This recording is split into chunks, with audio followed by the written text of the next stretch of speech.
Decisão que nós tomamos na segunda-feira, na reunião do presbitério, onde nós vamos iniciar, no dia 5, se não me falha a memória, dia 5 e dia 8, o nosso curso de maturidade no Espírito, o CME, o cursão, amém?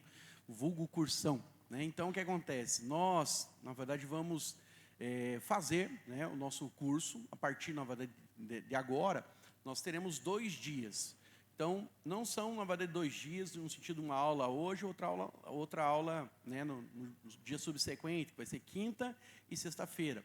São aulas repetidas para que os irmãos escolham qual é o melhor horário. Então, no passado, a igreja tinha a tradição de fazer ao sábado. Mas ao sábado, nós definimos lá atrás, quando nós chegamos junto com o presbitério, que nós dedicaríamos a fazer o culto dos jovens e as células dos jovens.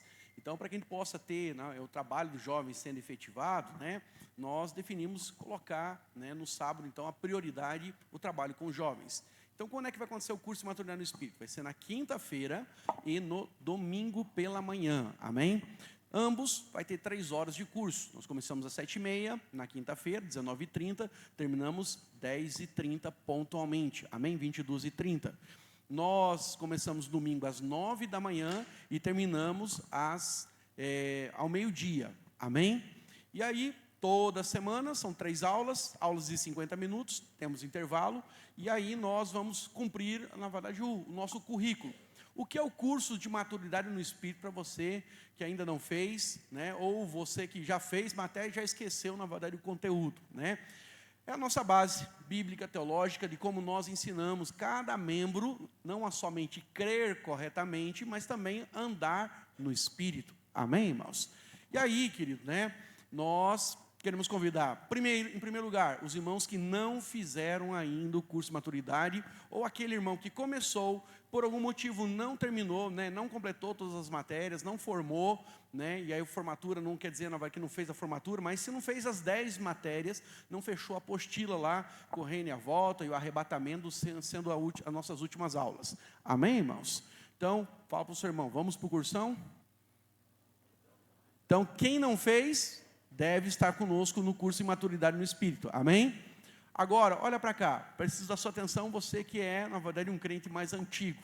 Amém, irmã Eva, Irmãos, todos nós precisamos amar a palavra de Deus. Amém? E aí, veio o nosso convite e a nossa resolução, juntamente com aquilo que nós definimos na segunda-feira com o presbitério, a importância de. Muitos de nós, irmãos, fez o curso de maturidade no Espírito, lá na época quando Moisés desceu, na verdade, do Monte Sinai e apregou aos 10 mandamentos. Então, você ainda fez, às vezes, na apostila antiga, da antiga aliança.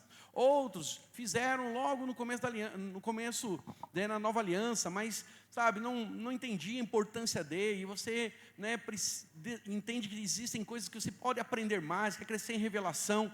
Irmãos, gostaria de convidar toda a igreja, amém, irmãos? A começar pelos líderes, já falei com eles na terça-feira, então líderes de célula, discipuladores, os nossos obreiros vão estar, todos os irmãos vão estar, da liderança envolvido nisso. Então, eu falei, nós precisamos reciclar a igreja no sentido de trazer renovo, amém? Eu acredito que Deus quer restaurar as veredas antigas, A palavra vereda quer dizer caminhos, Os caminhos antigos de Deus, por onde nós já percorremos, fomos abençoados, e eu garanto para você, irmãos, que você vai ser abençoado cada aula, amém? Para que eu não coloque, na verdade, em cima de você um peso, o pastor está querendo que faça o cursão, mas o pastor só vai dar uma matéria. Não, irmãos, eu vou ser professor de todas as matérias, amém? Então eu vou começar e vou terminar o cursão com você. É uma oportunidade para eu te conhecer, amém? Não mexe no som não, por favor. Uma oportunidade para que eu possa conhecer você, amém? E aí a gente vai poder, de alguma forma, se relacionar no intervalo, tirar dúvida, Você que veio de outra igreja e às vezes está com dificuldade em entender o Evangelho, como nós cremos, por que nós cremos assim. Quer dizer algo para você, o que nós cremos foi que, na verdade, Martinho Lutero, Zwinglio, Calvino, homens de Deus, Jonathan Edwards, homens de Deus, pregaram. A questão é que nós tivemos em algum momento da história, que aí lá no cursão vou ter tempo para te explicar isso, né, alguns desvios, e aí entrou a meritocracia, entrou a religião, né, entrou a questão de certas coisas que nós vamos discutir lá, e eu quero que você possa crer no Evangelho do jeito que ele é, segundo o Novo Testamento. Amém, irmãos? Nós vamos esmiuçar, né, a cada aula, então falando sobre a nova aliança, a transformação da alma, como andar no Espírito, a plenitude do Espírito, né, a necessidade de você entender a importância de olhar para o propósito eterno, e aí entra o reino e a volta, o arrebatamento da igreja, os vários aspectos, e todas as dúvidas bíblicas, teológicas que você tem, seu pastor vai estar aqui, amém, irmãos? Na quinta e no domingo, amém, irmãos? Por acaso, se existir, na verdade, ali uma qualquer agenda, não estou programando nada, mas às vezes acontece uma emergência, uma situação qualquer, e eu não puder estar, irmãos, daí vai ser uma aula, no máximo, mas quer dizer para os irmãos, nós vamos fechar juntos, amém? Só que tem um plus no nosso curso de maturidade no Espírito, nosso cursão, amém? Qual que é o plus? Lá pela 8ª aula, né, pelo 8º módulo, nós vamos estar passando juntos pelo reencontro. Alguém já fez um encontro com Deus? Quem já fez um encontro com Deus aqui, irmãos?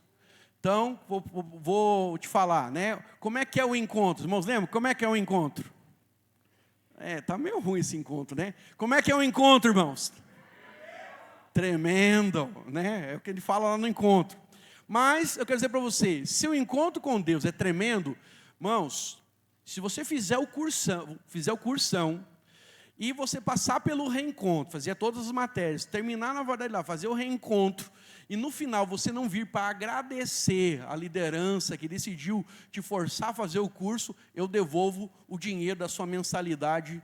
Estou falando aqui para os irmãos, pode me cobrar. Se você não for abençoado, você não for tocado, você não for...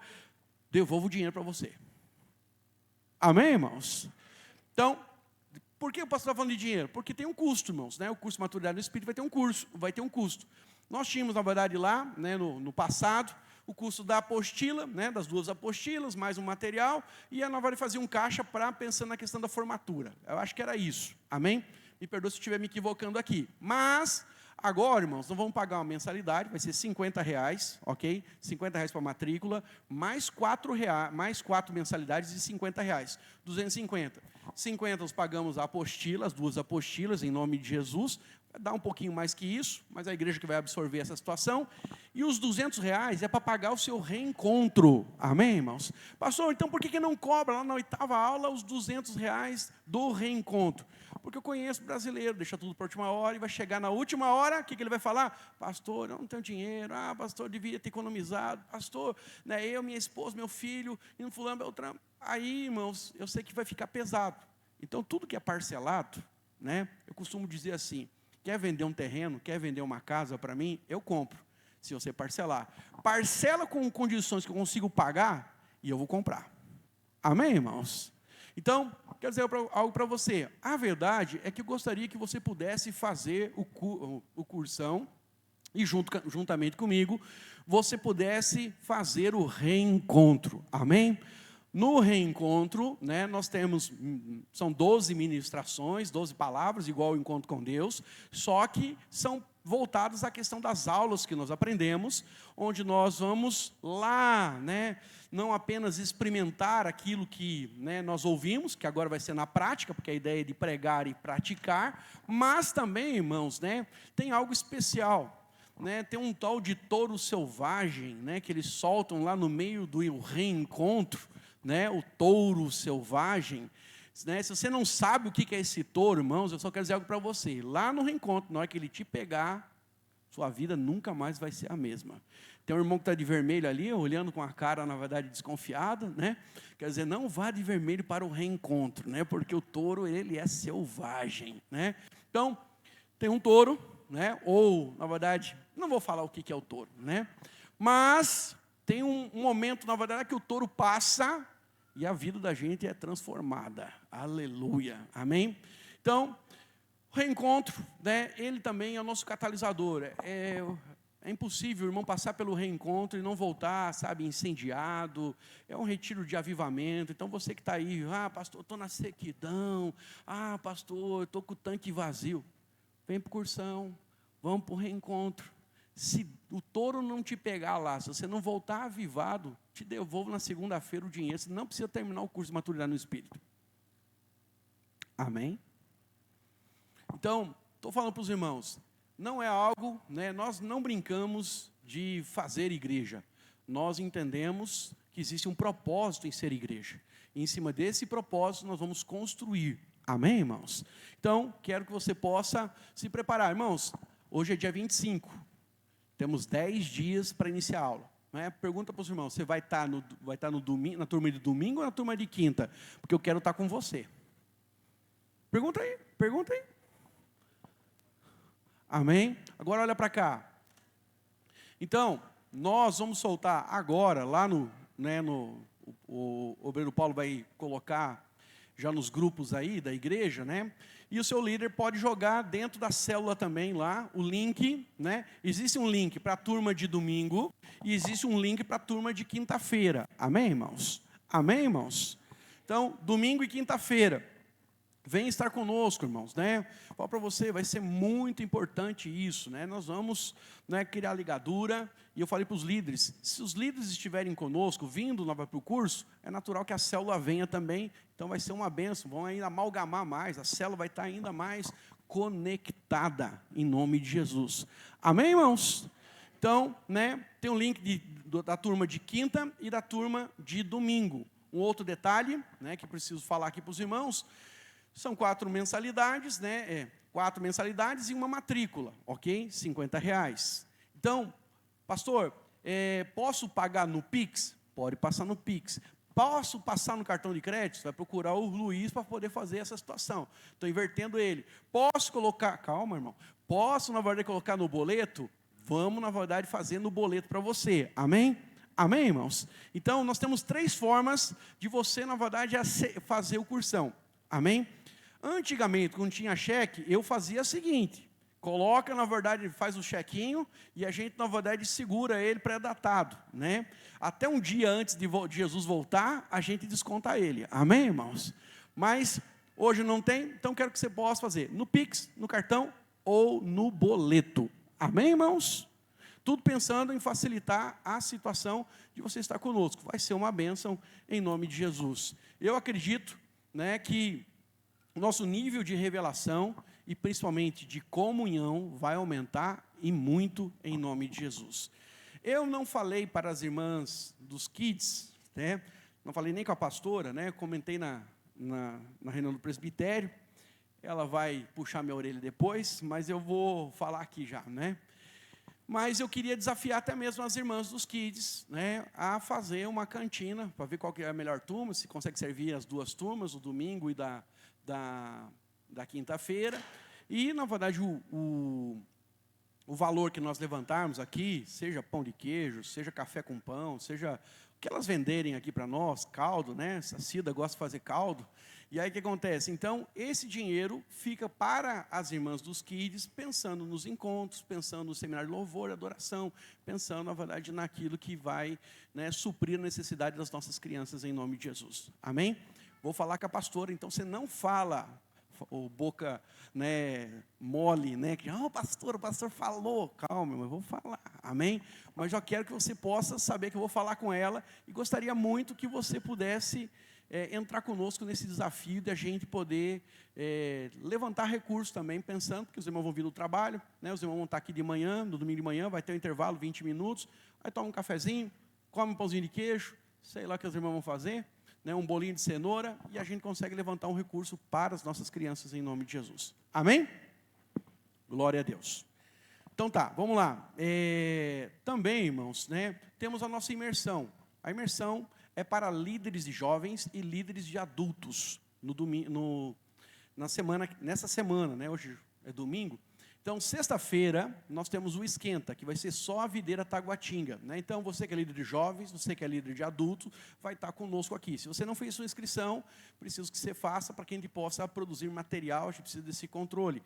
Mas, no sábado, estaremos juntos com a videira DF inteiro, né? Então, todos os líderes de célula, todos os líderes de treinamento, de jovens e adultos, discipuladores e pastores, estarão conosco das 9 da manhã, às 9h30 da noite, amém? Teremos intervalo para almoço, teremos um intervalo no meio da tarde, e nós vamos fazer uma imersão, vai ser, né, uma coisa bem especial, onde nós vamos amarrar o nosso propósito, e principalmente a nossa visão, né, para, como igreja, possamos alcançar os nossos alvos, e o nosso desejo de ver essa igreja forte, tanto para dentro, como também para fora, no sentido de ganharmos novas vidas em nome de Jesus, amém? Então, começamos às 8 horas na sexta-feira. Glória a Deus. Irmãos, eu queria falar com os irmãos, né, sobre o título da mensagem é uma geração distraída. A palavra de Deus, ela é para nós, né, divinamente, algo inspirado pelo Senhor, e é um manual de regra de fé e prática, mas nós entendemos também, irmãos, que a palavra de Deus, ela não é a questão apenas, né, de Deus expressando a sua vontade, mas Deus dando a nós um caminho. Semana passada, comentei com os irmãos sobre como, né, você saber a vontade de Deus, como você ser guiado pelo Espírito, como saber quais são as direções de Deus para a sua vida. Mas, quando nós nos dedicamos a conhecer a palavra de Deus, Deus não quer apenas falar o seu coração, ou você tem que interpretar qualquer vontade dEle. Deus tem na palavra dEle para nós um manual, amém? Onde Ele nos dá sabedoria por o caminho que nós vamos andar. E andando por esse caminho, apenas veremos as confirmações. Então Deus fala, mas Deus também quer que você saiba para onde nós vamos caminhar. Amém, irmãos? Então, a palavra do Senhor nos mostra, né, lá no Antigo Testamento, o propiciatório. O propiciatório, né, ele era a tampa da Arca da Aliança. Não sei se você já viu na internet, mas mais tarde você pode procurar isso. A verdade é que a Arca da Aliança, né, ela simbolizava a presença de Deus. Na arca, ou pelo propiciatório ali, entre os dois anjos, simbolicamente, né, Deus falava então com o sumo sacerdote, dava direção. Todavia, uma das coisas que a palavra do Senhor nos mostra, né, é que ali em Levítico, em número 8, quando a arca, na verdade, ela é posta como um elemento da presença de Deus, uma das coisas que nós precisamos entender é que essa arca, ela é um símbolo de Cristo, né? A arca, ela era feita de madeira. A madeira usada era amendoeira, né? A amendoeira é a primeira árvore que dá fruto depois do inverno. Assim também, na verdade, é Cristo, né? Na verdade, nós entendemos que Cristo, depois da morte, o que Ele gerou para nós foi vida. Amém? Uma das coisas também que nós entendemos na arca é que a arca, ela era feita, né, totalmente de ouro, revestida de ouro. O ouro, na Bíblia, ele aponta para a natureza de Deus. Por isso, lá no céu, né, as ruas são de ouro, né, a cidade é de ouro. Por quê? Porque ela aponta para a natureza de Deus. Porque usamos aliança de ouro? Porque toda aliança, ela é baseada na natureza de Deus, que reflete a sua glória, mas também a sua essência. Então, quando nós olhamos, né, para a Arca da Aliança, ela é um símbolo da presença no meio do povo de Deus ali no Antigo Testamento, onde Deus falava com o sumo sacerdote, mas também falava com Moisés. E uma coisa interessante é que nós encontramos apenas um registro de Deus falando, né, a Moisés ali no meio do propiciatório, né, a tampa que tinha na voz os dois anjos, e aí a voz, né, se você procurar na internet vai ter algumas ilustrações, e aí vai mostrar mais ou menos como se acredita, os rabinos acreditavam que essa voz então falava como sumo sacerdote.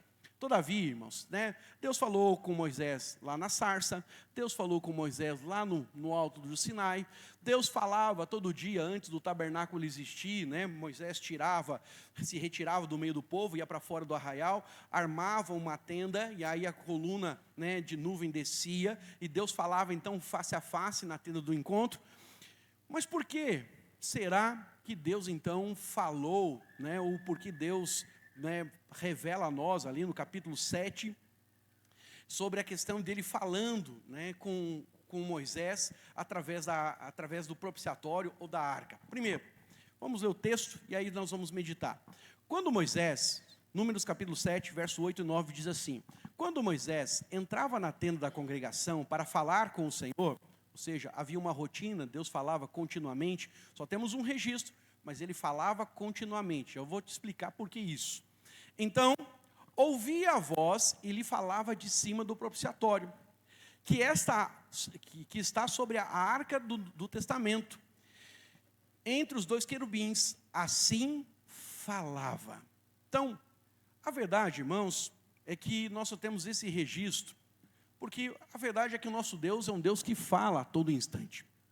Deus falava, né, no Antigo Testamento, ou depois que o tabernáculo foi feito, falava ali na tampa do propiciatório, né, falava a Moisés todos os dias, diariamente, como era o costume, diz o texto ali, né, no sentido dele ouvir ao Senhor. Mas, uma coisa interessante, é que imediatamente após citar esse texto onde Deus falava com Moisés, nós temos a introdução do capítulo 8, onde o foco de toda a porção bíblica é o candelabro, né? O candelabro é um outro móvel que tinha dentro da Arca da Aliança.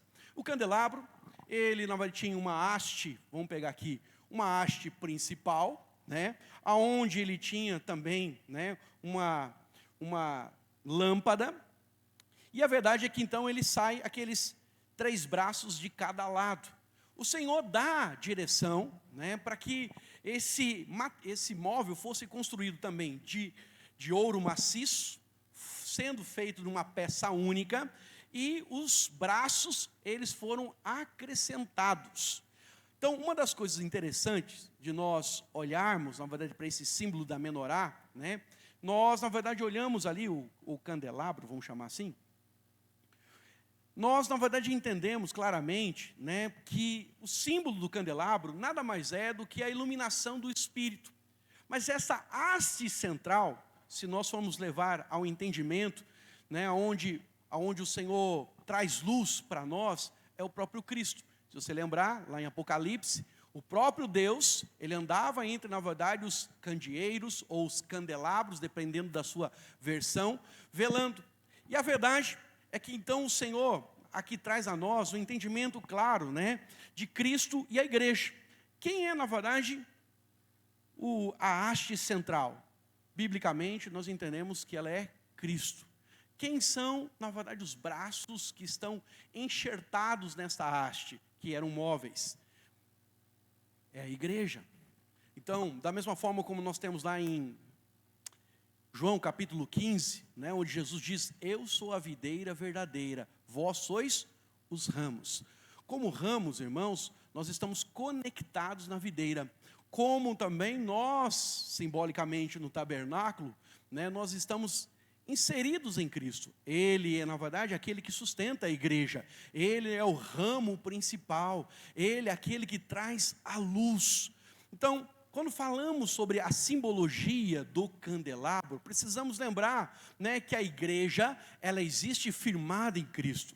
Infelizmente, o que acontece, né, em muitos lugares, né, onde se diz até mesmo, né, que o evangelho está sendo pregado, é que Cristo não é o centro. Nós, irmãos, precisamos sempre ter na vida cristã um entendimento que Cristo é o centro da nossa existência como igreja. Não estamos aqui, né, para ganhar carro. É muito bom, em nome de Jesus, que você tenha muitos carros. Não estamos aqui para ficar rico, que Deus te abençoe, te prospere, você enriqueça. Mas o que nós precisamos entender aqui na vida cristã é que Cristo é o centro.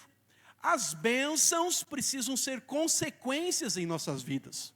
Amém, irmãos? O próprio Jesus ensinou que nós devemos buscar em primeiro lugar o reino de Deus. Sabe, o reino de Deus, todo ele é pautado em Cristo. Se pegarmos a carta dos Efésios, veremos que o mistério escondido pelos séculos de Deus, até mesmo os anjos não tinham entendimento sobre isso. Paulo diz na carta aos Efésios, era fazer tudo convergir em Cristo, né? Ele é o centro, ele tem a primazia, Ele é o alfa, mas Ele também é o ômega. Ele é o princípio, mas também é o fim. Se pegarmos a carta, na verdade, de Gálatas, sabemos que tudo é para Ele, por meio dEle e com Ele. Amém, irmãos? Então, você nunca deveria esquecer isso. Porque, muitas vezes, quando falamos de uma geração distraída, nós, muitas vezes, estamos buscando coisas que estão fora daquilo que é a essência, e por isso temos, mesmo estando dentro da igreja, mesmo sendo salvos, possuímos um vazio dentro de nós. Tem um livro, não lembro o autor, mas a capa do livro me chama a atenção, que é Andando com o Tanque Vazio. Eu fui ler esse livro, não cheguei a terminar, porque no meio do caminho, para ser bem sincero, eu comecei a achar o livro muito psicológico, nas coisas, e pouco cristocêntrico. Mas uma das coisas que o pastor que escreve o livro, ele fala que ele tinha 20 e poucos anos de ministério, mas ele se sentia vazio. Depois de 20 anos, ele não tinha a mesma disposição, ele não tinha a mesma energia, ele não tinha a mesma força, ele não tinha, a mesma alegria no ministério. Não é de se estranhar um pastor não ter, alegria no ministério, alegria nas coisas de Deus. E aí ele fala de uma pesquisa interessante, que ele fala de cada 100 pastores nos Estados Unidos, 100 pastores, apenas 8% consegue chegar aos 30, consegue jubilar com 35 anos de ministério, somente 8 chegam a jubilar. Nós estamos falando de uma margem de 8%, então, que consegue chegar ao fim da carreira. E aí ele explica, uma coisa interessante é que faltou combustível. E o que é esse combustível, querido? O combustível é porque nós muitas vezes estamos buscando coisas externas. Estamos distraídos. O próprio Cristo fala para os discípulos que eles deveriam procurar, deveriam buscar as coisas do reino de Deus, deveriam se firmar e vigiar, para não, na verdade, o quê? Se embriagar com as coisas deste mundo.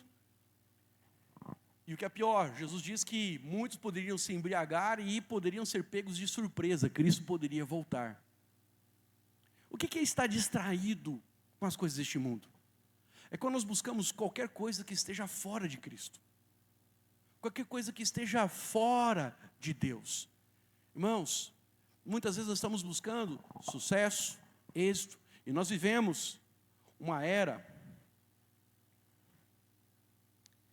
onde as redes sociais têm tomado o nosso coração. Por quê? Você já viu que nas redes sociais só tem gente feliz? Sim ou não, irmãos? E você e eu, nós aqui, somos uma exceção. Porque, na verdade, para ser bem sincero, irmãos, nós sabemos. Tem lutas no casamento, tem lutas às vezes financeira, tem luta de relacionamento com familiar, tem doença, tem desemprego, tem, na verdade, irmãos, quantas lutas eu e você passamos? Cada um aqui, se não fôssemos abrir uma conferência para falar, do que cada um está passando, ia dar muito pano para manga. Mas lá no Instagram, lá no TikTok, lá no Facebook, tem uns irmãos que me criticaram que eu tenho Facebook ainda, Falaram, mas eu preciso falar com todas as faixas etárias, E os vovôs, as vovó, minha mãe está lá no Facebook, Então, mas presta atenção. A verdade é que tudo isso vira distração, porque você começa a olhar, o cara está sempre viajando, o cara está num restaurante bom, o cara está comprando roupa, a mulher mostra quanto que ela emagreceu, a outra, na verdade, é fit, o outro, na verdade, agora é fortão, que ele só anda de camiseta regata, e aí ele fica mostrando os músculos. Irmãos, o mundo virou, presta atenção, as redes sociais, elas vêm para distrair eu e você, para que a gente possa viver na vaidade deste mundo. Mas existe um homem que começou bem, mas terminou mal a sua carreira, porque no meio do caminho ele se embriagou com as coisas dessa terra. Ele escreveu um livro sobre isso, sabia disso? O nome dele é Salomão. Diz que ele foi o homem mais sábio do mundo, até Cristo, que é a própria sabedoria. Mas a verdade, para ser bem sincero, Salomão não parece que no final da sua vida era um cara sábio. Porque ele fala, vocês leia, por favor, leia devocionalmente, Eclesiastes, e você vai perceber algo interessante. Ele diz que ele procurou, a alegria, contentamento, ele quis encontrar, né, algo especial, em outras palavras, que o preenchesse o vazio dele na bebida. Em outro momento, né, na bebida, na comida, nos prazeres, na verdade, de você, né, se deliciar dos manjares. Ele diz, no final do capítulo 1 para o 2, ele fala, tudo é vaidade. Aí diz que ele procurou nas mulheres, depois procurou na sabedoria, depois ele procurou, né, na questão, né, das posses, dos bens. E ele termina o capítulo 12 dizendo, lembra-te do teu Criador, nos dias da tua mocidade, para que quando cheguem os maus dias, você não possa dizer que neles você não tem contentamento. Então eu quero dizer algo para você, sabe, esse mundo está cheio de distrações, e você precisa perceber isso, sabe, os vários encantos, onde se mostra, né, eu vou dizer algo para você aqui, com todo amor e carinho, me ouça, e é o que nós cremos como igreja videira, não é uma coisa que eu creio sozinho, na verdade aprendi com os homens mais velhos do que eu. A maior missão de uma mulher, segundo a Bíblia, é ser mãe. E ela deve se realizar em ser mãe. Paulo mesmo diz, né, na sua carta a Tito, se me falha a memória, ele diz, né, que a mulher salvará a sua alma dando à luz a filhos. A salvação, presta atenção, ali não é zoe no original, a palavra é psique. Então não está falando de salvação, vida eterna, que significa zoe. Ali é psique, quer dizer, na verdade, a alma. Então como é que você, mulher, sabe, encontra galardão na presença de Deus? Porque todos nós, irmãos, uma vez salvo, vida eterna, zoe resolvido, né, nascidos de novo, agora vamos passar pelo processo da transformação da alma. Se você não lembrar disso, vem para o cursão. Dia 5 começamos, amém? Dia 8 você não pode dia 5, amém? Então, merchan aí, não falte aula, né? É a terceira matéria do cursão. Mas quando nós começamos a caminhar com Deus, sabe, nós vamos sofrer a transformação da nossa alma, que é onde nós, a obra do Espírito Santo na nossa vida, uma vez vida eterna resolvida, agora Deus vai fazer a obra de transformação onde Ele quer que eu pense como Cristo, que eu sinta como Cristo e eu haja como Cristo. Ou seja, Ele vai imprimir em nós a imagem do Filho de Deus. Então, no meu casamento, no meu relacionamento com os meus irmãos, no meu relacionamento profissional lá fora, na escola, aonde o Senhor me coloca, Ele quer, na verdade, que eu seja Cristo. Nós somos cristãos. Cristão, a palavra cristão vem de pequenos cristos. Mas você não vê mais essa pregação aí nas igrejas. Você vai ver, na verdade, que a maioria das igrejas e os crentes estão pensando em quê? Não é ser transformado. Não é entender que as dificuldades, as alegrias, os desafios, ou a vida cristã, é para que Cristo seja formado em nós. É apenas para que a gente possa frequentar uma igreja, e a gente vai, de Deus então, receber carro, vai receber riqueza, vai receber viagem, vai receber as vaidades dessa vida. Sabe, irmãos, não é que Deus não queira isso, mas, presta atenção, é eu andando com Cristo e Deus acrescentando experiências com ela. Eu andando com Cristo, Deus vai me levando a comer nos melhores restaurantes. Andando com Cristo, Deus vai me dando casa, Deus vai me prosperando, Deus vai consertando o meu casamento, Deus vai fazendo a obra dele em mim. É um acrescentar. Mas o problema é que o diabo nos distrai para que você busque as vaidades, as coisas, entendendo que aquilo vai preencher você, mas não vai preencher, meu amado. Infelizmente não vai preencher. O que preenche você é Cristo, a haste central. Nós estamos enxertados nele e precisamos da luz dele sobre nós, para que ele mostre como eu não sou bonzinho, como eu não sou tão amável, como na verdade não adianta eu ficar orando para que meu marido seja transformado, que a minha esposa seja transformada, quando a obra primeiro nasce em mim. Tem um bispo anglicano que faleceu.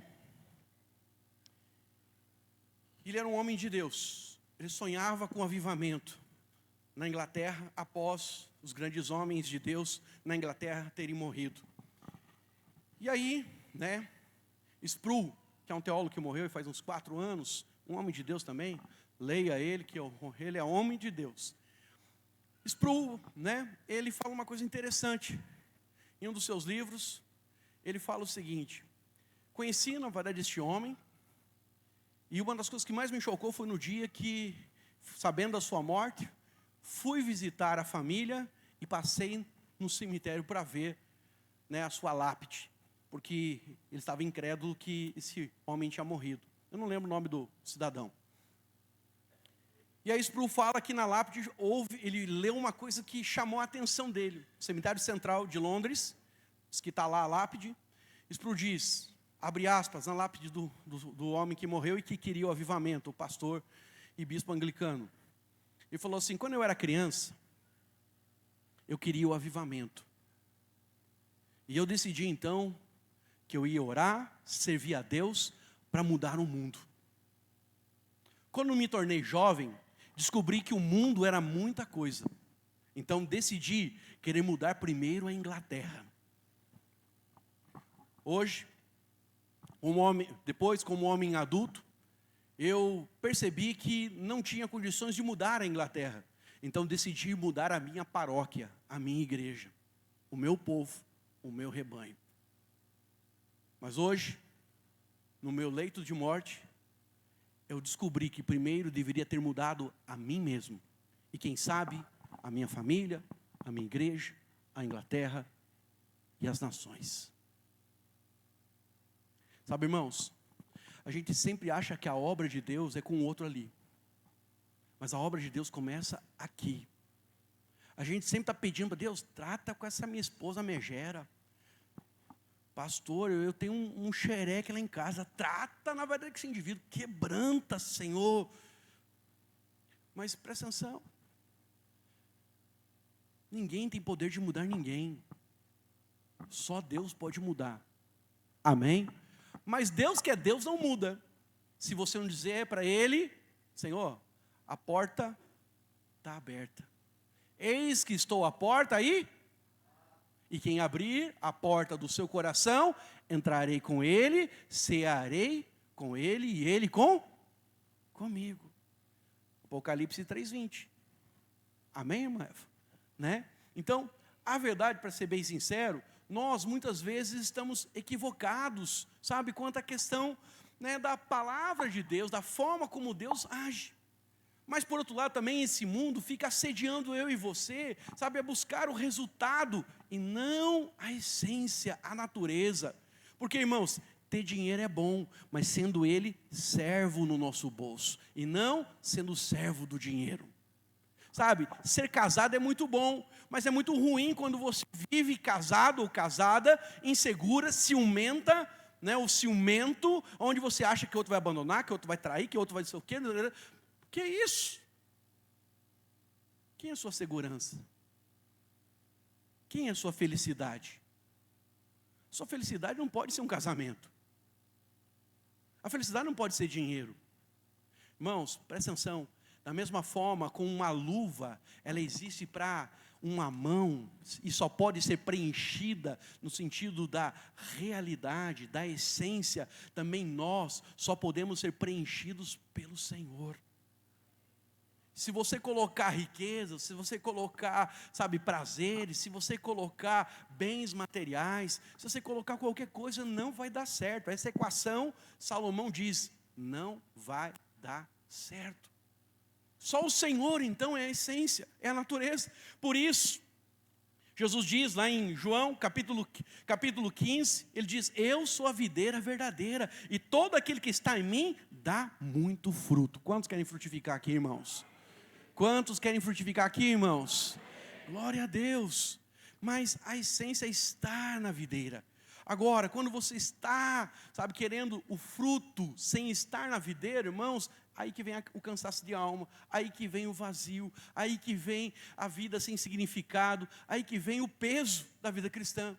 Então, quando na verdade o Senhor fala através da arca, né, ali no propiciatório, né, nós vemos no capítulo seguinte, ali a descrição da menorá, né, do candelabro, né, sendo a luz. Então, a haste central, ela prefigura Jesus Cristo. que dá a sua proeminência, que destaca-se na construção, que sustenta naquele conjunto de 3 taças em formatos de amêndoa, né? E ali então eles são sustentados. Então, da mesma forma, nós só seremos sustentados para ter vida nessa vida se Cristo for a nossa base. Ele é a rocha, Ele é o alfa, Ele é o ômega. Sabe, irmãos, uma outra realidade que nós encontramos ali naquelas 6 hastes, é que aqueles 3 braços, 3 para cada lado, e aí o mastro central, eles representam a igreja, e mostram, na verdade, ali a totalidade, né, da união orgânica e inseparável de Cristo e a igreja. A instrução divina, né, que é aquele objeto que Arão, né, constrói, ele, na verdade, precisa não apenas, né, ascender como sumo sacerdote, mas ele precisa, sabe, direcionar a luz. Números capítulo 8, verso 1 a 4, vou ler rapidinho, diz assim: disse o Senhor a Moisés: fala a Arão e diz-lhe, quando colocares as lâmpadas, seja de tal maneira que as 7 venham a iluminar defronte. Está projetando? Não. Defronte, fala comigo, defronte do candelabro. Então, e Arão fez assim. Aí vai para o verso 4, diz assim: segundo o modelo que o Senhor mostrara a Moisés, assim ele fez o candelabro. A palavra de fronte significa na face. A luz deveria iluminar a frente e a face desse candelabro. O que nós podemos tirar desse texto? O que Deus está querendo dizer para nós? Irmãos, através da nossa adoração, através da nossa oração, através da nossa busca, nós, na verdade, precisamos estar de face, né? Estar de frente para o candelabro. E também, tudo que fazemos na igreja precisa colaborar ou estar direcionado a Cristo. Na igreja, eu e você não edificamos nada que não seja Cristo a base. Já vi pastor falar, infelizmente, dizer assim: a igreja precisa ter a minha cara. Que isso? Você morreu pela igreja? Você é o Senhor da igreja? Quem morreu pela igreja é Cristo. Então, se a igreja precisa ter uma cara, ela não tem a cara do pastor Hermes e do pastor Aloísio, nem do obreiro Paulo, do obreiro Wagner, né, nem do irmão João, sabe, nem do pai de anjo, apóstolo, apostila e por aí vai. A verdade, para ser bem sincero, nós precisamos entender que ao edificar a igreja precisa ter a cara de Cristo. Quando as pessoas começarem a chegar aqui, logo elas vão chegar em nome de Jesus, amém, irmãos? Aqueles que vão se converter aos nossos encontros, em nossas células, aqueles que nós vamos ver os batismos descer as águas, quero que se visualize essas coisas acontecendo, porque vai acontecer. Todavia, eu falaria para você, as pessoas precisam ver Jesus entre nós, ver Cristo em nós. É o coração que ama, é o coração que serve, é o coração disposto, é o coração generoso, é o coração que perdoa, é o coração que mesmo na ruindade das pessoas, nós continuamos amando, constrangendo as pessoas, né, com a imagem de Cristo. Jesus era alguém que atraía as multidões. Mas ele não atraía só por causa dos milagres. A palavra do Senhor fala que após os seus ensinos, as multidões ficavam embriagadas, né? A palavra é admiradas.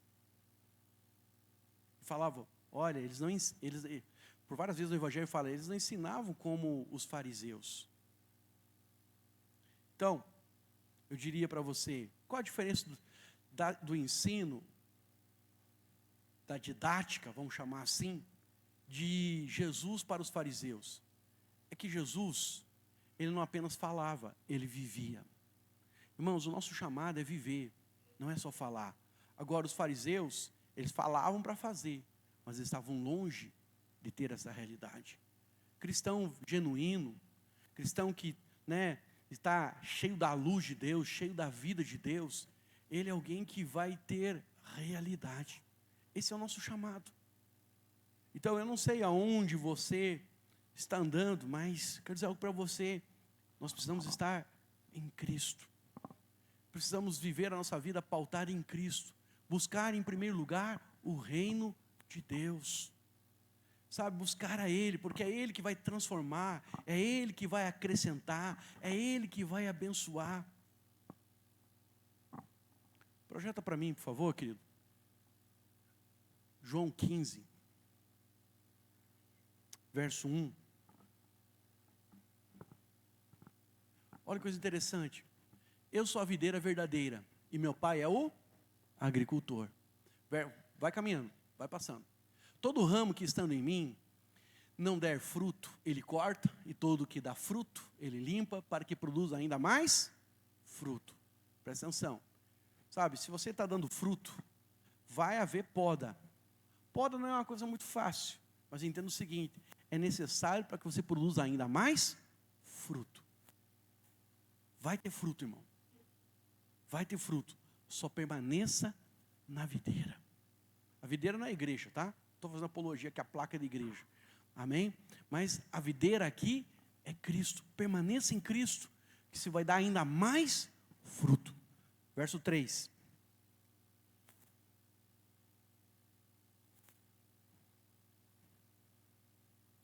Verso 3.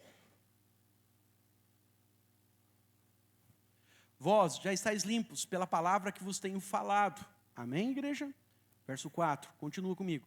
Permanecei em mim, e eu permanecerei em vós. Como não pode o ramo produzir fruto de si mesmo, se não permanecer na videira? Como é que se produz então fruto, irmãos?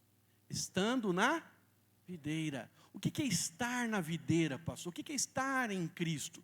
Estar em Cristo, irmãos, é você ter os seus olhos alinhados e postos em Cristo. Você não desvia. Como eu disse, nesse mundo que nós vivemos, existem muitas distrações, muitas coisas que te chamam para se embriagar. Como eu falei para os irmãos, sabe, as redes sociais, a mídia, a televisão, sabe, as agências de marketing, todos eles têm, sabe, um ativo que é muito valioso, que chama-se atenção. Presta atenção. Se o diabo ele não pode te matar, porque você está em Cristo, amém? Amém, irmãos? 1 João, capítulo 5, verso 18, na parte B diz, que aquele que está em Cristo, o maligno não tem poder de lhe tocar. Fala assim, eu estou em Cristo, então o diabo não pode me tocar. Amém, irmãos? Pode fazer saravá, pode fazer macumba, pode fazer, botar o teu nome na boca de sapo, pode fazer o que quiser, mas se você está em Cristo, maldição nenhuma prospera contra você. Amém? O sangue de Jesus tem mais poder que sangue de galinha, lembra disso. Amém, irmãos? Porque tem irmão que está na igreja, mas ele fica acreditando na maldição hereditária, ele fica acreditando em macumba, ele acredita, na verdade, naquilo que a Globo diz, mas não acredita na palavra de Deus. Fica com a palavra porque ela é a verdade. Amém, irmãos? Então você está guardado debaixo do sangue. Mas uma coisa interessante é que o texto diz que você vai produzir ainda mais frutos se você permanecer na videira. Permanecer na videira, então você está, né, com seus olhos atentos. Volto a dizer, o diabo, ele tenta, se ele não pode te matar, se ele não pode te roubar, se ele não pode te destruir, a forma como ele vai, sabe, travar a sua vida, é distrair você. Lembra do exemplo de Pedro? Quando Pedro ele sai, né, ele vai andar sobre as águas, tem a tempestade, Jesus aparece, eles acham que é um fantasma, então Pedro pede a prova viva, se tu és mesmo, Jesus, deixa ir contigo, Senhor, e aí então ele sai e começa a andar nas águas. Você lembra que quando é que começa ele a afundar? Quando ele tira os olhos de Jesus. Igreja do Senhor Jesus, não tire os olhos de Cristo. Porque enquanto você está olhando para Cristo, o sobrenatural de Deus vai se manifestar. Os milagres, os sinais, a autoridade está com você. O fruto vai se manifestar. Mas quando você começa como Pedro, olhar para os ventos, olhar para o tanto de dinheiro que você tem na carteira, olhar se você está empregado, desempregado, e disso depender o seu sustento. Enquanto você fica olhando se você tem saúde ou não tem saúde, se tem um laudo médico a seu favor ou contra você, se o seu casamento está bem ou está mal, irmão, para de olhar para a circunstância. Em Cristo Jesus, eu tenho um casamento abençoado. Talvez ainda não seja realidade, mas eu sei que o meu Deus vai fazer. Eu estou orando, eu estou crendo, e eu vou caminhar como, e aí Deus vai operar no meu cônjuge. Amém? Eu não tenho dinheiro, mas eu ando crendo, eu agradeço pelo seu sustento, eu sei que o Senhor nunca falhou, e não é hoje que Ele vai falhar. Ele é o meu pastor, e nada me faltará. Então eu continuo andando, continuo crendo, até que a obra de Deus se manifeste de forma plena e suficiente na minha vida. Então, sabe, o diabo, ele coloca medo, ele coloca distrações, para que você tire os seus olhos de Cristo. E o verso então diz aqui, se você permanecer em Cristo, você dará muito fruto. Assim nem vós o podeis dar, se não permanecer em mim. Verso 5, eu sou a videira, vós os ramos. Quem permanece em mim e eu nele, esse dá o quê? Muito fruto. Porque sem mim, nada podeis fazer. E se alguém não permanece em mim, será lançado fora, a semelhança de todo ramo, e se secará. Lembra do pastor que estava seco? Em algum momento, irmãos, ele não narra isso, mas ele diz que ele começou a pregar muito fora, ele começou a atender muita gente, ele começou, a viajar para atender pastores, igrejas que ele estava plantando, e ele foi indo, e um dia ele descobriu que estava seco. Quando você sai de Cristo, você vai ficar seco. Mas qual é a boa notícia? Volta para Cristo e você vai ver um milagre. Volta para Cristo e o óleo vai descer. Volta para Cristo e a visitação vai manifestar. Você não precisa andar assim. Deus habita dentro de você, filho. Às vezes está procurando Deus, mas Deus já habita dentro de você se você nasceu de novo. Amém? Então, é uma oração, é voltar com seus olhos para Cristo e tudo muda. Então, apanham e lançam e queimam. Vamos lá, verso 7. Olha que coisa interessante. Agora 7 e 8.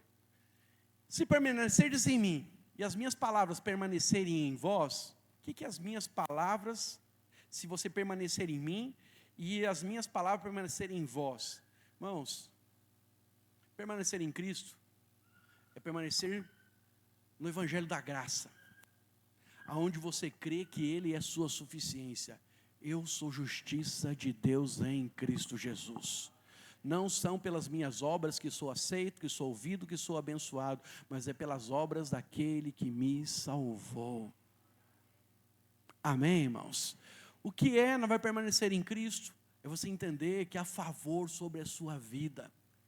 Sabe o que é permanecer em Cristo? É entender que a santidade não é algo que você busca, mas é uma pessoa que você se relaciona. Quanto mais eu me relaciono com Cristo, mais do seu rio, mais da sua água verte dentro do meu interior, as impurezas vão sendo retiradas e mais da essência e da natureza de Deus vai se manifestando. Um irmão, na verdade, perguntou para mim esses dias, na verdade, sobre a bondade de Deus. Uma conversa com ele, um café, ele perguntou sobre a bondade de Deus. Falou, pastor, como é que Deus estende a bondade de Deus? Quando é que Ele faz coisas bondosas em nossa vida? Essa é a minha dúvida, essa é a minha dificuldade de entender isso. Eu falei, olha, deixa eu dizer algo para você. A bondade de Deus não é um ato, é a sua natureza. Você precisa crer que Deus é bom e você verá bondade. Mas muitas vezes nós estamos esperando Deus agir com bondade. Irmãos, eu acordei hoje, 6 e pouquinho da manhã, acordei, fui para a janela, tirei uma foto, que eu vi o céu, não vai bonito. E se tem uma coisa que eu amo nessa Brasília, é o céu. Sabe, eu amo o céu nesse lugar. Eu acredito que, sabe, já falei para vocês que eu acho que a cor predileta de Deus é azul, e eu posso provar teologicamente para os irmãos, já falei isso? Já falei, irmãos? Está lá em 1ª Heresia, né? Mas eu acho que a cor predileta de Deus é azul. Se você não ouviu, eu vou falar para você de volta. O céu é azul, o mar é azul. O tabernáculo visto de longe é azul a cor predominante. A roupa do sacerdote é azul. A terra é azul. O meu Deus é exibido exagerado, com azul. Mas, e é a minha cor predileta também, né? Sou filho dele. Então, presta atenção. Uma das coisas, na verdade, que nós precisamos entender é que, poxa, acordar de manhã, ver o céu. Tem gente que não acordou. Como dizia meu avô, tem gente que foi dormir e quando acordou estava morto. Sim ou não? Quantas famílias, na verdade, acordaram hoje sem seu ente querido? Toda vez que eu vou no hospital, irmãos, eu vou lá para orar, mas todas as vezes que eu estou indo para o carro, eu vou louvando a Deus por ter saúde. Porque você vê pessoas no hospital, na cama, fracas, morrendo. E se você for numa UTI de criança, então é a desolação. Lá em Curitiba não tive ainda nenhum chamado, espero não ter, né? Mas se tiver eu vou, amém? Mas para mim o pior lugar que tem é uma UTI ou um hospital na Vale do Câncer. Lá em Curitiba tinha um hospital Erasto Getter. É um hospital na Vale para pessoas com câncer. E lá tem a ala das crianças. Irmão, o que é aquilo? Aí eu olho para os meus filhos, eu olho para mim, eu olho para os meus irmãos. A gente tem saúde. A gente não tem aquele carro que a gente quer, aquela casa que a gente quer. A gente não tem aquele dinheiro que a gente quer. Mas, poxa vida, estar em Cristo é ser grato. E dizer, não tenho, mas se for da vontade dEle, Ele vai acrescentar. Se eu buscar, porque Ele quer me agradar, Ele vai acrescentar. Mas, querido, a minha preocupação não está com as coisas dessa terra.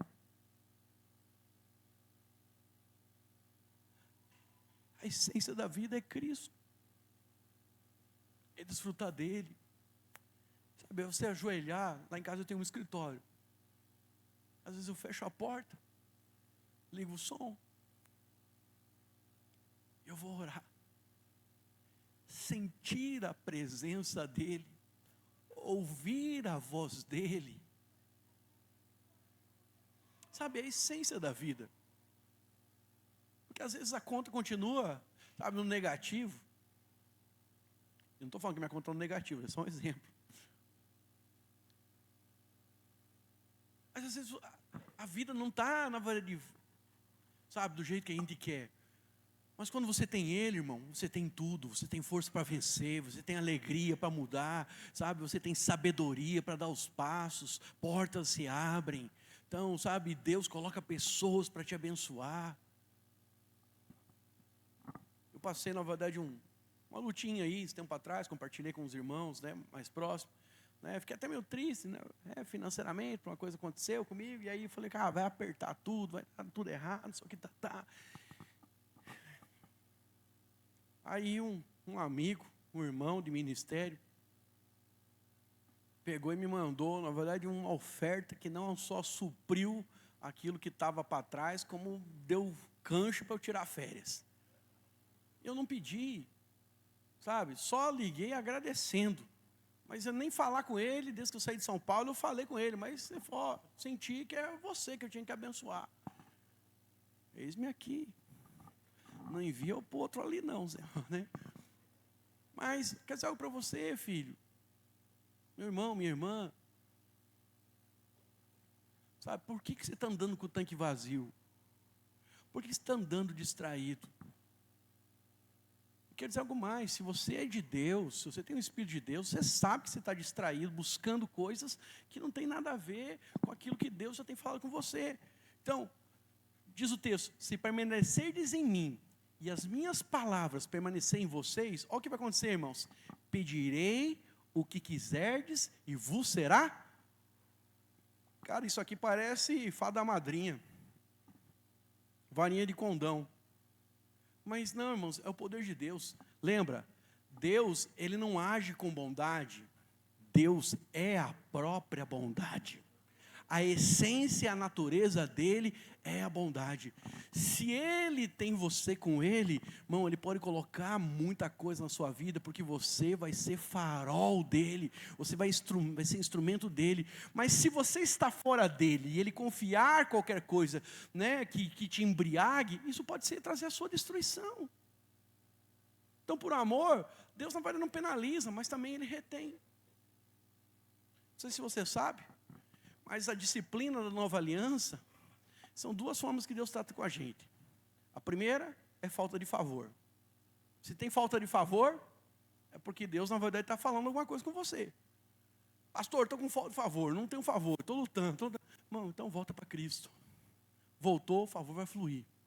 Porque Deus só pode abençoar aquilo que está no propósito, por amor a você. A segunda forma, aí essa é mais dura, é vergonha. Aí ele põe no telhado. Então, eu diria para você, Deus te ama tanto, e Ele quer, na verdade, que você tenha, sabe, alegria nessa vida. Mas a alegria dessa vida não é baseado nas coisas que você possui, é nele. John Piper, questionado uma vez por um irmão, ele falou: pastor, por que nessa vida nós temos tantas lutas, tantas tribulações? Por que nós temos que passar como cristãos? Uma vez que Deus já nos abençoou com toda a sorte de bênçãos, por que nós temos que passar por lutas? E aí então John Piper sabiamente responde: meu filho, nós passamos e temos que passar por lutas e tribulações para que o cristão lembre que o seu destino final não é aqui, é lá. Porque se nós, irmãos, estou encerrando, tá? Mas o nosso coração é uma fábrica de ídolos, sabia disso? Nós temos uma facilidade de nos apegar e amar tudo que está fora de Deus. Então nós temos que, sabe, focar em Cristo, e Deus sabendo que qualquer coisa a gente se agarra, a gente acha que aquilo é a nossa salvação, aquilo é a nossa segurança e esquecemos dele. Então Deus, não que Ele promova isso, mas Ele vai permitir que as nossas escolhas cheguem em certas circunstâncias, e Ele usará aquilo para trazer-nos a Ele, e principalmente para que aquilo ainda seja transformado em trampolim da sua glória. Então, quanto mais rápido você aprender, mais rápido você vai viver o melhor de Deus, que é com Ele, e não as coisas deste mundo te possuindo. Amém? Então, quero convidar você a ficar em pé neste momento.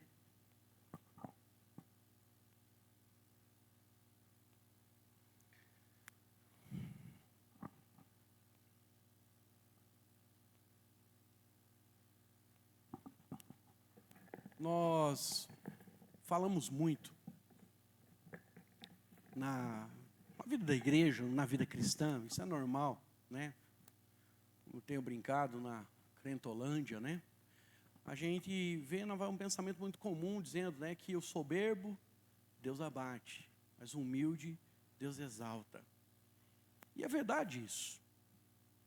Mas uma das coisas que, sabe, Deus tem falado comigo desde que começou o ano, tenho lido Provérbios. E uma das coisas que Deus tem colocado, né, aos meus olhos, e isso começou com a minha esposa chamando a atenção para isso, é que a humildade, segundo Provérbios, e depois posso postar isso no Instagram, postar, né, os versículos que eu li. Mas uma das coisas que mais me chamou a atenção é que, por várias vezes, o sábio Salomão, ao escrever Provérbios, ele diz que a humildade, a sujeição a Deus, precede a honra.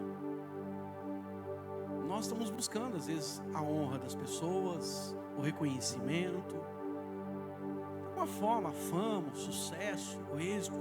Eu acho que todos nós aqui, né, irmãos, queremos ser exitosos, ter êxito, né? Sim ou não? Sim ou não? Sim. Mas a gente às vezes quer ter êxito da forma errada. E aí então, o Provérbios diz que você precisa, sabe, ser humilde. Humilde para aprender, humilde para ouvir, humilde para se sujeitar, humilde para ser conduzido. E uma coisa que, sabe, está aqui, infelizmente, nessa lástima que é a nossa carne, que foi, sabe, introjetado o veneno da serpente, a essência do diabo é o orgulho, a soberba da nossa carne. E aí por isso nós queremos, né, como diz aquela música do Abraça-me, né, que David Keelan, ele compõe a música falando, né, que ele queria ser como criança novamente, porque ele foi crescendo e ele foi se esquecendo do Senhor, e ele então quer voltar a ser criança, para poder voltar para o colo do Pai. Se você não ouviu essa música, ouça em casa, ouça indo para casa. Mas é interessante nós vamos entender que a tendência natural, conforme a gente vai tendo algum tipo de resultado na vida, é esquecer do Senhor. Não, filho, é aí que a gente precisava colocar o Senhor. Não tenha medo de crescer, não tenha medo de ter. Deus quer que você tenha. Não tenha medo de prosperar. Pastor, eu não quero prosperar porque senão eu vou ficar orgulhoso, não vou esquecer de Deus. Não, irmão, queira, mas Senhor, me dá sabedoria, que eu nunca esqueça do Senhor. Me dá sabedoria para que o Senhor seja a essência e o dinheiro seja apenas consequência. Nós precisamos de gente, sabe, irmãos, favorecida, abençoada em todas as áreas aqui entre nós, mas para ser exemplo que, sabe, com Deus é que as coisas aconteceram. Deus se alegra em ver seus filhos bem. Deus quer ver seus filhos bem, mas que Ele seja o centro da sua vida, Ele seja a haste do candelabro, que Ele seja a videira e você seja o ramo, que Ele seja o primeiro na sua vida e as demais coisas Ele acrescentou, porque você se fez justiça de Deus. Amém? Então, eu quero declarar em nome de Jesus, você viverá um ano de multiplicação, de crescimento. Você terá experiências profundas, onde o Senhor vai acrescentar muito na sua vida. Mas também, irmão, o Senhor vai acrescentar mais dele em você. Jesus não será um compromisso na sua agenda, Ele será a essência do seu dia. Sabe, você não vai apenas encontrar com Cristo, você vai conviver com Ele. Ora por isso, pede isso, porque é isso que o Senhor vai fazer em nome de Jesus. Amém? Então eu queria nesse momento orar por você, e depois nós vamos cantar, na verdade, um cântico que fala sobre clamar por Jesus e ver a obra de Cristo em nossas vidas. Você não foi chamado apenas para ser salvo, você foi chamado para ser um agente de transformação. Deus quer usar você, Deus quer manifestar-se através de você. Você é a boca dele, você é os olhos dele, você é a mão dele, você, sabe, é aquele que entroniza ele. Da mesma forma como os braços do candelabro, eles iluminavam a face do candelabro, nós também iluminamos a Cristo. Que o homem diminua e apenas Cristo apareça entre nós. Somente Cristo seja evidenciado. Essa igreja não é, na verdade, pautada por homens, ela é pautada pelo Senhor. E é para Ele, por meio dele que nós vamos viver. Esse é o nosso chamado. Essa é a nossa missão. Amém? Pai, no nome de Jesus, eu clamo, Senhor, agora, Senhor, para que essa geração, Senhor, de homens e mulheres, ó Deus, sejam libertos e sejam livres, ó Deus, de toda tentação, Senhor, ó Deus, que pode nos distrair.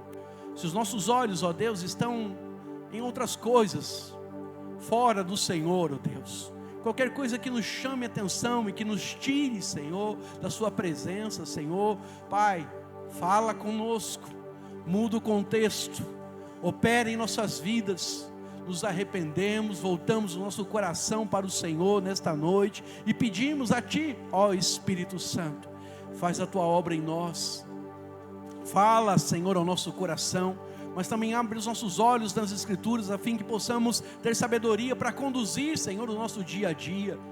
Senhor, eu oro, Senhor, para que a Tua igreja, neste ano, seja levantada, Senhor, como um agente, Senhor, de transformação de realidades. Mas começa essa transformação primeiro em nós, como falamos aqui, Senhor. Muda, Senhor, o nosso coração, muda as nossas disposições, acelera, Senhor, o tempo, Senhor. Enche-nos com o Teu Santo Espírito, Senhor, inquieta, Senhor, oh Deus, traz indignação santa aos nossos corações, a fim que a nossa vida cristã, Senhor, possa ir além dos limites que temos vivido, ó Pai. Clamamos, ó Espírito Santo de Deus, vem, Senhor, trazer sobre nós direção e propósito, revelação, Senhor, e transformação, combustível, Senhor, que nos leva, Senhor, a viver o melhor do Senhor. Que o nosso coração e a nossa mente esteja totalmente no Senhor, em nome de Jesus. Quero declarar Teu nome sobre toda mente e coração, pois sei que existe paz em Tua presença. Clamo Jesus.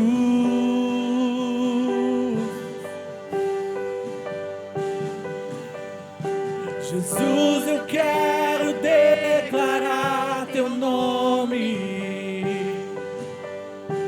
quebrando os vícios desta geração. Declaro que a esperança e liberdade. Clamo Jesus. Oh, declaro em Teu nome. Teu nome é cura, é poderoso. Teu nome é vida. Declare essa verdade. Destrói cadeias, dissipa as trevas, vem incendiar. Declare Jesus. Jesus, eu quero declarar Teu nome sobre toda alma em depressão, ansiedade, medo, ansiedade e medo saiam agora. Clamo Jesus. Então erga as suas mãos e declare: Teu nome é cura, é poderoso. Teu nome é vida.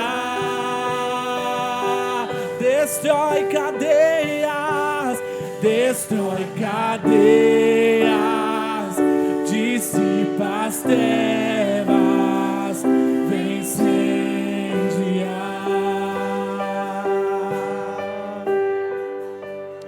Feche seus olhos neste momento, põe a mão sobre o seu coração e fala assim: Senhor Jesus, Senhor Jesus, os meus olhos precisam, desejam, anseiam andar por todos os dias da minha vida, fitos no Senhor. Fala assim: eu declaro em nome de Jesus que toda distração, que todo embaraço sai da minha vida. Agora eu declaro a minha mente e o meu coração firmados na palavra do Evangelho. Assim eu declaro: eu viverei para o Senhor todos os dias da minha vida, exaltando, glorificando e recebendo dele a luz que ilumina os meus passos. Fala: Senhor, acrescenta neste ano dons, novas experiências, óleo fresco sobre a minha vida. Fala assim: eu desejo ser transformado a cada dia pelo Senhor. Espírito Santo, te dou liberdade para falar e para mover em minha vida. Dá-me dias de bênção, dá-me dias de glória, dá-me dias de vitória, mas seja o Senhor o centro da minha vida, em nome de Jesus, amém. Pai, eu quero, Senhor, abençoar, Senhor, a semana dos meus irmãos, declarando favor e declarando portas abertas, ó Deus, todos os dias, ó Pai. Pai, aqueles, ó Deus, que têm enfrentado dificuldades na área financeira, traz provisão da parte do Senhor. Novos negócios, recursos, ó Deus, extraordinários, ó Deus, sejam manifestados na vida dos meus irmãos. Pai, também oro neste momento, Senhor, para aqueles que se encontram enfermos em nosso meio, haja cura da parte do Senhor. Pai, em nome de Jesus, ó Deus, e todo espírito de enfermidade, Senhor, não tem o poder, Senhor, de prosperar entre nós, mas entre nós haja o testemunho, Senhor, de saúde. Oro também, Senhor, por aquelas mulheres, por aqueles homens, ó Deus, que têm, Senhor, vivido dias, ó Deus, de tristeza, de angústia. Oh Deus, tira do nosso meio toda a depressão, dá um novo cântico, dá alegria, Senhor, traz a esperança, dá a eles, ó Deus, palavras de vida, Senhor, que trazem ao seu coração a boa imagem do Senhor. Opera com a tua graça sobre cada família aqui representada. Oramos pelas nossas crianças, ó Deus, que estão voltando às aulas, ó Deus, algumas amanhã, algumas daqui a alguns dias, ó Deus. Guarda os nossos filhos do colégio de toda intenção maligna, Senhor, e sejam eles lá luz e graça sobre aqueles que estão à sua volta, em nome de Jesus. Que a graça do nosso Senhor Jesus Cristo, o amor de Deus Pai e a comunhão do Espírito Santo esteja sobre todos nós, agora e sempre, amém. Boa semana, semana de vitória, em nome de Jesus. Dá um abraço à vida do irmão da direita e da esquerda aí, abençoa a semana dele.